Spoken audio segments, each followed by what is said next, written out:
নমস্কার বন্ধুরা, কেমন আছো সবাই? আমার নতুন একটি রান্নার ভিডিওতে তোমাদের স্বাগত জানাই।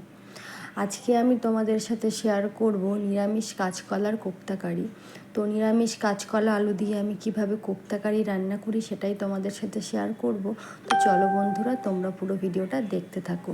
এখানে দেখো, কাঁচকলা আর আলুটা আমি প্রথমে প্রেসার কুকারে লবণ আর হলুদ দিয়ে সিদ্ধ করে নিয়েছি। এরপরে দেখো, খোসা ছাড়িয়ে এর মধ্যে দিয়ে দিয়েছি কিছুটা বেসন, লবণ, হলুদ, কাশ্মীরি লঙ্কার গুঁড়ো, একটু চিনি আর জিরের গুঁড়ো ঘি দিয়ে ভালো করে মাখিয়ে নিয়েছি। এরপরে দেখো, কড়াইয়ে দিয়ে দিয়েছি সর্ষের তেল।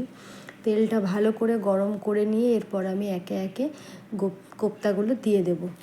কোপ্তাগুলো দিয়ে ভালো করে গোল গোল করে শেপ দিয়ে দিয়েছি আমি এখানে। তোমরা চাইলে তোমাদের মন মতো করে শেপ দিয়ে নিতেই পারো। তো আমি এখানে গোল গোল শেপ দিয়ে ভালো করে দেখো উল্টে পাল্টে লাল লাল করে লো ফ্লেমে দিয়ে ভেজে নেব। ভালো করে ভেজে নিয়ে দেখো আমি এখানে মশলাটাও করে নিয়েছি। এখানে নিয়েছি জিরে, আদা, নিয়েছি কাঁচা লঙ্কা আর কিছুটা কাজু বাদাম দিয়ে ভালো করে পেস্ট করে নিয়েছি। আর এই দিকে দেখো, কোপ্তাকারিগুলো কত সুন্দর লাল লাল করে ভাজা হয়ে গেল। এই দেখো, ভাজা হয়ে গেছে। এরপর নামিয়ে নিয়েছি। এরপরে তেলে দিয়ে দেব গোটা জিরে, শুকনো লঙ্কা আর তেজপাতা।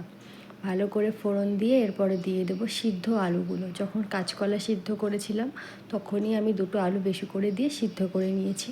তো সেই সিদ্ধ আলুটা দিয়ে একটু ভালো করে ভেজে নিয়ে এরপরে দিয়ে দেব মশলার পেস্টটা, যে মশলার পেস্টটা আমি করে রেখেছিলাম। এরপরে দিয়ে দেব কিছুটা লবণ, হলুদ, কাশ্মীরি লঙ্কার গুঁড়ো আর চিনি দিয়ে ভালো করে কষিয়ে নেব। ভালো করে কষিয়ে নিয়েছি। দেখো, মশলা থেকে ভালো মতো তেল ছেড়ে দিয়েছে। এরপরে আমি দিয়ে দেব পরিমাণ মতো জল।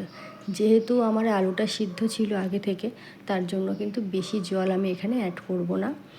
আর আলু সিদ্ধ ছিল, কোপ্তাগুলোও কিন্তু খুব দেখো সুন্দরভাবে সিদ্ধ হয়ে গেছে, খুব সুন্দরভাবে সিদ্ধ হয়ে গেছে।